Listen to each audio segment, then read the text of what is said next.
এই মুহূর্তে বড় খবর, জামুরিয়া থানায় বড় সাফল্য, হেরোইন সহ আটক এক ব্যক্তি সোমবার আদালতে পেশ।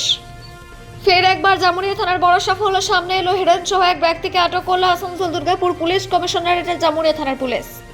ধৃত ব্যক্তির নাম শেখ শহীদুল। জানা যায় গতকাল অর্থাৎ রবিবার বিকেল 4টার দিকে ধৃত শেখ শহীদুল মোটর বাইকে করে হেরোইন পাচারের চেষ্টা করছিল। সেই সময় গোপন সূত্রে খবর পেয়ে জামুরিয়া থানার পুলিশ জামুরিয়া বাগান ধাওড়া বাইপাস সংলগ্ন এলাকা থেকে হেরোইন সহ শেখ শহীদুলকে হাতে নাতে গ্রেফতার করে। এছাড়াও হেরোইন পাচারের কাজে ব্যবহৃত মোটর বাইকটিও বাজেয়াপ্ত করে পুলিশ। সূত্রের খবর, উদ্ধারকৃত হেরোইনের পরিমাণ 48 গ্রামেরও বেশি।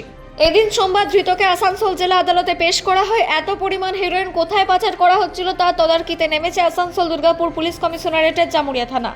জামুরিয়া থেকে অজিত মিশ্রা, রিপোর্ট নিউজে।